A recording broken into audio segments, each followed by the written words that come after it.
Hello साथियों, the broke millennial YouTube channel पे आप सभी का स्वागत है। साथियों, आज हम 7 अगस्त 2021 से जितने भी करंट अफेयर्स के क्वेश्चन बनने वाले हैं, हम इन सभी इंपॉर्टेंट करंट अफेयर्स के बारे में चर्चा करने वाले हैं। साथियों, इस वीडियो को हम लोग 3 पार्ट में पढ़ेंगे। फर्स्ट में हम 10 डिटेल प्रश्न को देखेंगे। जितने भी करंट अफेयर्स के प्रश्न हैं इंपॉर्टेंट, उनको हम 10 क्वेश्चन को डिटेल में देखेंगे। उसके बाद रिवीजन करेंगे और उसके बाद स्टैटिक जीके के प्रश्न को लगाएंगे, ठीक है। और इसके बाद आखिरी में हम कल वाले प्रश्नों का टेस्ट को लगाएंगे। तो आप वीडियो को अंत तक देखिए। चलिए स्टार्ट करते हैं। पहला प्रश्न, भूकंप अलर्ट ऐप लॉन्च करने वाला देश का पहला राज्य कौन सा बना है? इसका आंसर भी हो जाएगा उत्तराखंड। अभी उत्तराखंड सरकार ने भूकंप अलर्ट ऐप लॉन्च करने वाला देश का पहला राज्य बन गया है। तो इसका आंसर बी हो जाएगा उत्तराखंड। आइए अब इसके बारे में इंपॉर्टेंट पॉइंट पर चर्चा करते हैं। तो भूकंप अलर्ट ऐप के माध्यम से भूकंप से पहले ही उसके आने की चेतावनी मिल जाएगी। उत्तराखंड यह ऐप बनाने वाला पहला राज्य है। इससे जन सुरक्षा में मदद मिलेगी। इस ऐप के माध्यम से भूकंप के दौरान लोगों की लोकेशन भी प्राप्त की जा सकती है। भूकंप अलर्ट के माध्यम से भूकंप से क्षतिग्रस्त संरचनाओं में फंसे होने पर भी सूचना दी जा सकती है। इस ऐप के माध्यम से लोगों को भूकंप की पूर्व चेतावनी मिल सकेगी। उत्तराखंड राज्य आपदा प्रबंधन प्राधिकरण, आपदा प्रबंधन विभाग एवं भारतीय प्रौद्योगिकी संस्थान रुड़की ने मिलकर इस ऐप को बनाया है, जिसको ध्यान में रखेंगे।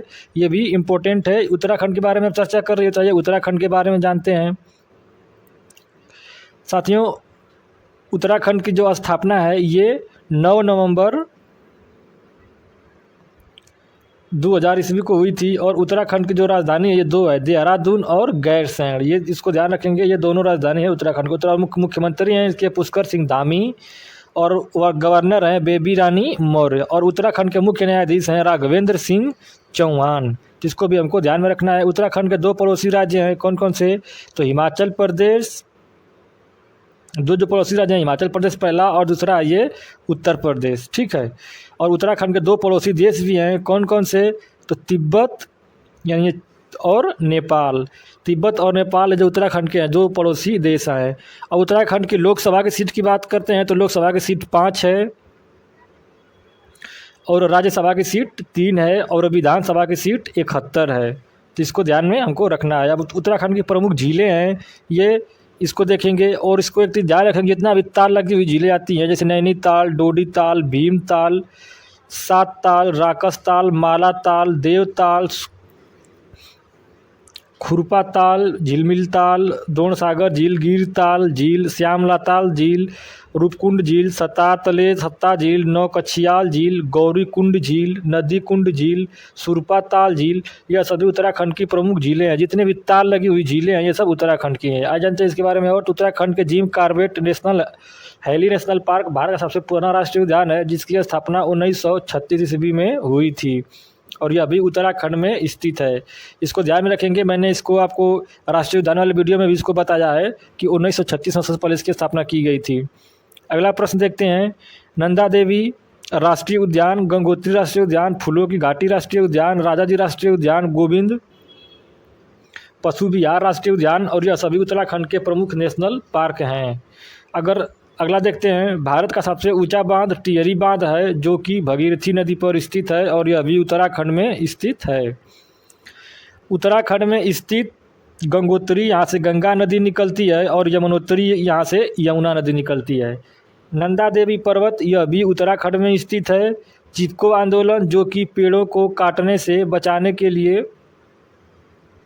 किया गया आंदोलन था, यह भी उत्तराखंड राज्य में हुआ था। रवि कुमार दहिया ने टोक्यो ओलंपिक में कौन सा पदक जीता है? तो इसका ऑप्शन इस जगह रजत पदक। अभी रवि कुमार दहिया ने टोक्यो ओलंपिक 2020 में रजत पदक जीता है।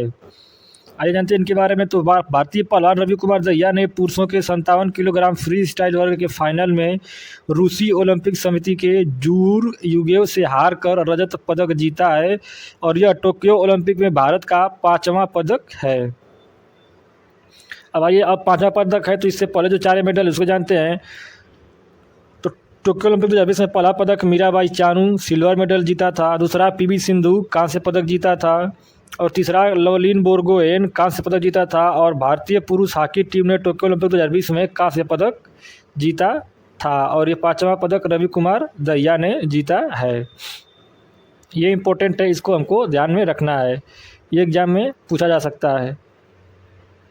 अगला प्रश्न देखते हैं, भारतीय जनजाति सहकारी विपणन विकास परिसंघ ट्रिफ्ड ने 6 अगस्त 2021 को कौन सा स्थापना दिवस मनाया है? तो इसका आंसर बी सही हो जाएगा, 34वां। अभी भारतीय जनजाति सहकारी विपणन विकास परिसंघ ने 34वां स्थापना दिवस मनाया है 6 अगस्त 2021 को, इसको भी ध्यान में रखेंगे, 34वां था। अब इम्पोर्टेंट पॉइंट इसके बारे में, तो भारतीय जनजातीय सहकारी विपणन विकास परिसंघ की स्थापना वर्ष 1987 में हुई और यह राष्ट्रीय स्तर का एक शीर्ष संगठन है। ट्रिफ्ट जो है ये अंतर्राष्ट्रीय स्तर का और राष्ट्रीय स्तर का एक शीर्ष संगठन है जो जनजातीय कार्य मंत्रालय के प्रशासकीय नियंत्रण के अधीन कार्य करता है। टाइफेड का प्रमुख उद्देश्य जनजातीय उत्पादों जैसे धातु कला, जनजातीय टेक्सटाइल, कुम्हारी, जनजातीय पेंटिंग, जिन पर जनजातीय लोग अपनी आय के एक बड़े भाग हेतु बहुत अधिक निर्भर हैं, के विपणन विकास द्वारा देश में जनजातीय लोगों का सामाजिक आर्थिक विकास करना है। तो भारतीय जनजाति के बारे में इसको इतना रखेंगे। अब ट्रिफ्ट क्या है, इसके फुल फॉर्म जानते हैं। तो ट्रिफ्ट का फुल फॉर्म होता है tribal cooperative marketing federation of India, यानी हिंदी में भारतीय जनजाति सहकारी विपणन विकास परिसंघ, और इसकी स्थापना 1987 ईस्वी में हुई थी और इसका जो हेडक्वार्टर है वो है नई दिल्ली में, और इसके प्रेजेंट टाइम में जो अध्यक्ष हैं वो है रमेश चंद्र मीणा। इसको भी ध्यान में हमको रखेंगे, ये भी इम्पोर्टेंट पॉइंट है। अगला प्रश्न देखते हैं, राजीव गांधी खेल रत्न पुरस्कार का नया नाम किसके नाम पर रखा जाएगा? तो इसका आंसर बी सही हो जाएगा, मेजर ध्यानचंद। अब राजीव गांधी खेल रत्न पुरस्कार का नाम मेजर ध्यानचंद खेल रत्न पुरस्कार रख दिया गया है। केंद्र सरकार ने खेल रत्न पुरस्कार का नाम बदल दिया है, अब इसे मेजर ध्यानचंद खेल रत्न पुरस्कार के नाम से जाना जाएगा। इससे पहले अवार्ड पूर्व प्रधानमंत्री राजीव गांधी के नाम पर हुआ करता था, जिसको ध्यान रखेंगे, ये भी इम्पोर्टेंट चेंज है, इसको ये एग्जाम में पूछा जा सकता है, बहुत ही यह महत्वपूर्ण सवाल है। आइए टॉप 5 बदले गए नाम को जानते हैं। जो भी टॉप 5 नाम बदले गए हैं उसके बाद चर्चा करते हैं। तो इंडियन ब्रॉडकास्टिंग फाउंडेशन का नाम बदलकर क्या कर दिया गया है? तो Indian broadcasting and digital foundation. Mohali अंतर्राष्ट्रीय हॉकी स्टेडियम का नाम बदलकर किसके नाम पर रख दिया गया है? तो बलबीर सिंह सीनियर के नाम पर रख दिया गया है। अगला देखते हैं, एयरलाइन कंपनी गो एयर का नाम बदलकर क्या कर दिया गया है? तो गो फर्स्ट। अगला देखते हैं, राजस्थान के मियो का बाड़ा रेलवे स्टेशन का नाम बदलकर क्या कर दिया गया है? तो महेश नगर। अगला देखते हैं, भारत की संसद ने टीवी चैनलों लोकसभा टीवी और राज्यसभा टीवी को एकीकृत चैनल में विलय कर दिया है, इस चैनल का क्या नाम रखा गया है? तो संसद टीवी। इसको ध्यान में रखेंगे, संसद टीवी। अगला प्रश्न देखते हैं, भारतीय प्राणी सर्वेक्षण की पहली महिला निदेशक कौन बनी है? तो ये भी इम्पोर्टेंट है, इसको ध्यान रखेंगे। तो इसका ऑप्शन सी से हो जाएगा धृति बनर्जी। अभी धृति बनर्जी जो है भारतीय प्राणी सर्वेक्षण की पहली महिला निदेशक नियुक्त हुई हैं। आइए इसके बारे में इम्पोर्टेंट पॉइंट देखते हैं। तो भारतीय प्राणी संरक्षण विभाग पर्यावरण और वन मंत्रालय का एक अधीन संगठन है। इसकी स्थापना 1916 ईस्वी में हुई थी। उस समय इसकी स्थापना का उद्देश्य यह था कि पशु वर्ग संबंधी असाधारण विविधता के धनी भारतीय उपमहाद्वीप के प्राणियों के विषय में लोगों को अधिक से अधिक जानकारी उपलब्ध कराई जाए। इसका मुख्यालय कोलकाता में है। इसको भी ध्यान में रखेंगे कि इसका मुख्यालय जो है ये कोलकाता में है। इसके बाद हम लोग रिवीजन करेंगे। रिवीजन के बाद स्टैटिक के प्रश्न देखेंगे और स्टैटिक के बाद इस वीडियो का एक इम्पोर्टेंट पार्ट टेस्ट है, तो टेस्ट लगाएंगे सबसे आखिरी में कल वाले प्रश्नों का। तो ये वीडियो आप अंत तक बने रहिए और ये वीडियो आपको अच्छा लग रहा है तो कमेंट कर ज़रूर हमें बताइए। 6 अगस्त 2021 को जापान के हिरोशिमा पर परमाणु हमले के 76 वर्ष हुए हैं। इस हमले में गिराए हुए परमाणु बम का क्या नाम था? तो इसको ध्यान रखेंगे, इसका नाम था लिटिल, ऑप्शन से जाएगा लिटिल बॉय। इसको ध्यान रखिएगा। हिरोशिमा दिवस भी पूछा जाता है, तो ये 6 अगस्त को मनाया जाता है हिरोशिमा दिवस, और इस बम का नाम था लिटिल बॉय। इसका आंसर ए सही हो जाएगा। आइए इसके बारे में चर्चा करते हैं इंपॉर्टेंट पॉइंट पे। तो 6 अगस्त 1945 को अमेरिका ने जापान के हिरोशिमा शहर पर दुनिया का पहला परमाणु बम हमला किया था। इसके 3 दिन यानी फिर 9 अगस्त 1945 में बाद जापान के ही नागासाकी शहर पर दूसरा परमाणु बम गिराया गया था। दोनों शहर लगभग पूरी तरह तबाह हो गए। 1.5 लाख से अधिक लोगों की पल भर में जान चली गई और जो बच गए वो अपंगता के शिकार हो गए। हिरोशिमा पर गिराए गए परमाणु बम का नाम लिटिल बॉय था और नागासाकी शहर पर गिराए गए परमाणु बम का नाम फैट मैन था। इसको ध्यान रखेंगे, ये बार बार एग्जाम में पूछा जाता है, तो ये इंपॉर्टेंट पॉइंट है लिटिल बॉय। और परमाणु बम की बात है तो आइए परमाणु बम के बारे में जानते हैं। परमाणु बम किस अभिक्रिया पर आधारित होता है, तो नाभिकीय विखंडन पे, ये भी एग्जाम में पूछा जाता है। परमाणु बम को किस नाम से जानते हैं, तो न्यूक्लियर चैन रिएक्शन के नाम से जानते हैं। अगला देखते हैं इम्पोर्टेंट, परमाणु बम का आविष्कार किसने किया, तो जे रॉबर्ट ओपेनहाइमर ने किया था परमाणु बम का आविष्कार। परमाणु बम में किसका रेडियोधर्मी तत्व का प्रयोग होता है, तो ये यूरेनियम का यूज होता है। अगला देखते हैं, नाभिकीय विखंडन अभिक्रिया शुरू करने के लिए यूरेनियम में किसे तीव्र गति से टकराना होता है, तो न्यूट्रॉन को। ठीक है, इसको देखेंगे। अब अगला प्रश्न देखते हैं, तमिलनाडु के किस मंदिर में तमिल अर्चना योजना का शुभारंभ हुआ है। जो अगला प्रश्न हमारा है, तमिलनाडु के किस मंदिर में तमिल अर्चना योजना का शुभारंभ हुआ है, तो इसका आंसर बी हो जाएगा, कपालेश्वर मंदिर। कपालेश्वर मंदिर में जो है कि तमिल अर्चना योजना का शुभारंभ हुआ है तमिलनाडु में। आइए ये इसके इम्पोर्टेंट पॉइंट पर चर्चा करते हैं। तो तमिलनाडु के 47 मंदिरों में अब देखते हैं तमिलनाडु के जो 47 मंदिरों में भक्तों के पास आज से तमिल में पूजा अर्चना करने का विकल्प होगा। मुख्यमंत्री M.K. स्टालिन ने अन्नई थमिजिल अर्चनाई की शुरुआत की है। इसका मतलब है मातृभाषा तमिल में प्रार्थना। चेन्नई के कपालेश्वर मंदिर में इसकी शुरुआत हुई है। और तमिलनाडु के टॉप मंदिर को जब बारे में चर्चा करते हैं तो पहला रामनाथ स्वामी मंदिर, दूसरा है नटराज मंदिर, तीसरा है कपालेश्वर मंदिर, मीनाक्षी मंदिर, इंकाबारेश्वर मंदिर और बृहदीश्वर मंदिर। और मोनोलिथिक मंदिर महाबलीपुरम में है, तो इसको भी ध्यान रखेंगे। ये नदियाँ थी मंदिर थे। अगला प्रश्न देखते हैं, भारत में मोटो जीपी के ब्रांड एम्बेसडर कौन बने हैं, तो इसका आंसर डी से जगह जान अब्राहम। जान अब्राहम को मोटो जीपी का ब्रांड एम्बेसडर बनाया गया है। आइए के बारे में इंपॉर्टेंट है, तो यूटो स्पोर्ट इंडिया और डिस्कवरी प्लस से ने मोटो स्पोर्ट्स प्रोग्रामिंग में अपनी स्थिति को मजबूत करने के लिए मोटो जीपी के लिए मशहूर अभिनेता जान अब्राहम को अपना इंडिया एम्बेसडर बनाया है। अब टॉप 5 ब्रांड एम्बेसडर देखते हैं। तो पहला है खादी प्राकृतिक पेंट के ब्रांड एम्बेसडर नितिन गडकरी बने हैं। स्मार्टफोन निर्माता company Vivo great learning wise digit insurance के ब्रांड एम्बेसडर विराट कोहली बने हैं। स्पोर्ट्स वियर ब्रांड पूमा की ब्रांड एम्बेसडर युवराज सिंह बने हैं। मैकडॉनल्ड्स इंडिया की नई ब्रांड एम्बेसडर रश्मिका मंदाना बनी हैं।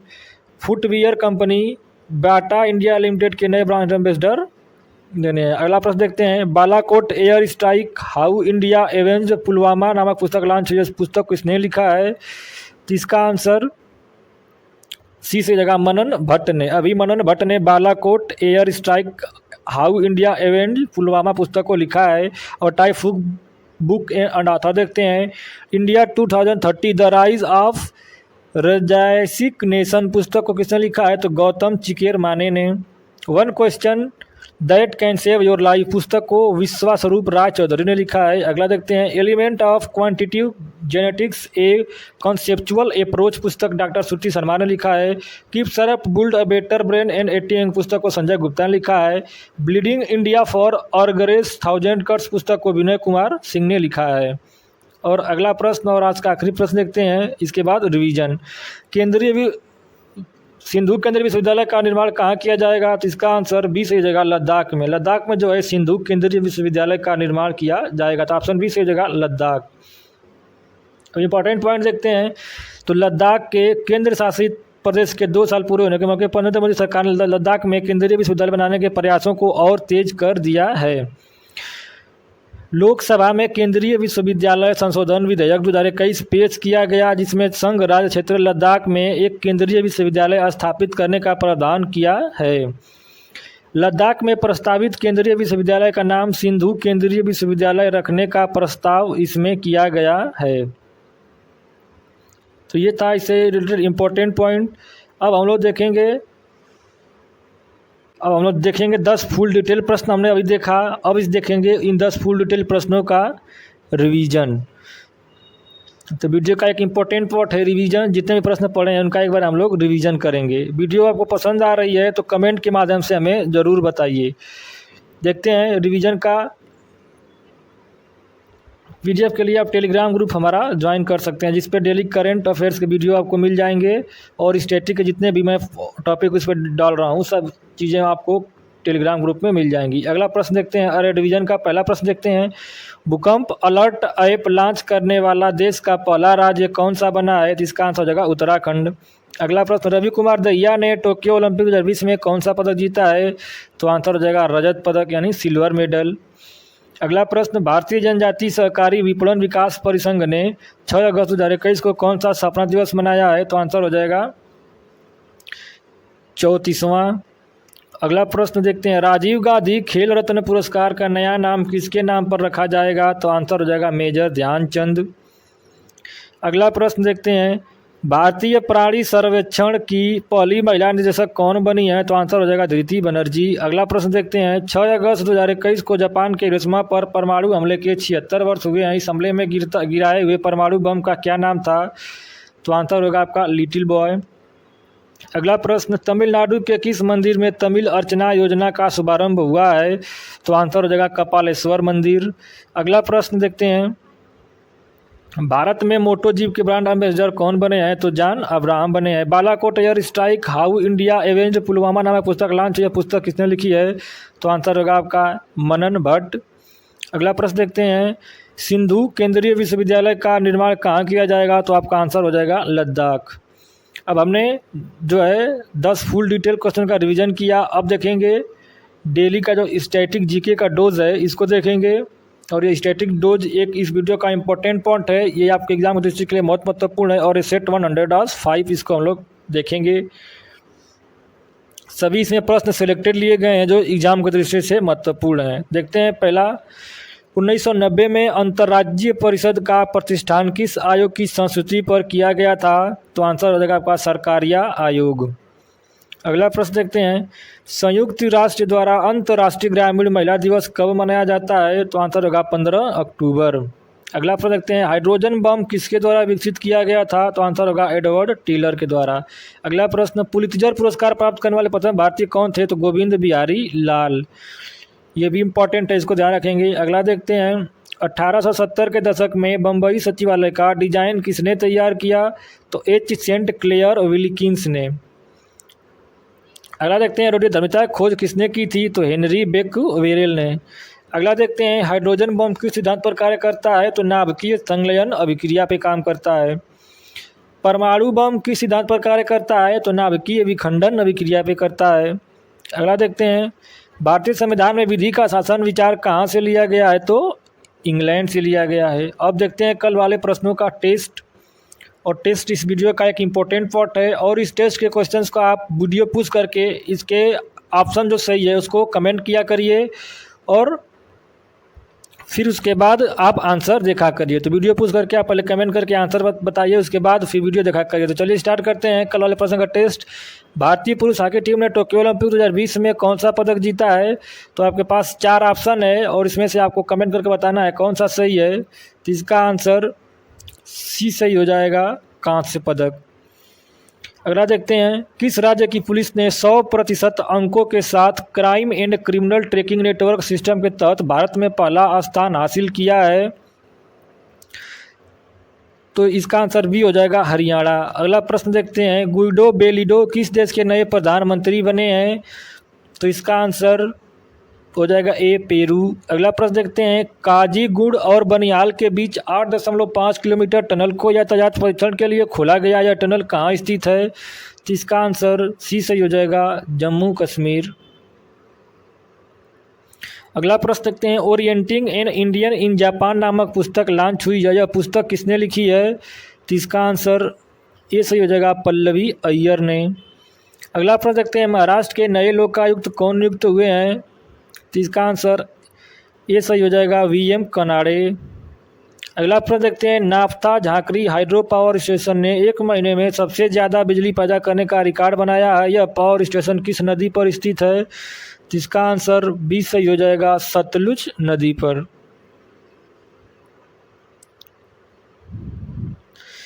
अगला प्रश्न देखते हैं, टोक्यो पैरालंपिक के थीम गीत कर दे कमाल तू को किसने लॉन्च किया है? तो इसका आंसर सी से हो जाएगा, अनुराग सिंह ठाकुर जो खेल मंत्री हैं प्रेजेंट टाइम में। अगला प्रश्न देखते हैं, भारत के पहला स्वदेश निर्मित विमान वाहक पोत विक्रांत को नौसेना में शामिल किया जाएगा। इस विमान वाहक पोत का निर्माण किसने किया?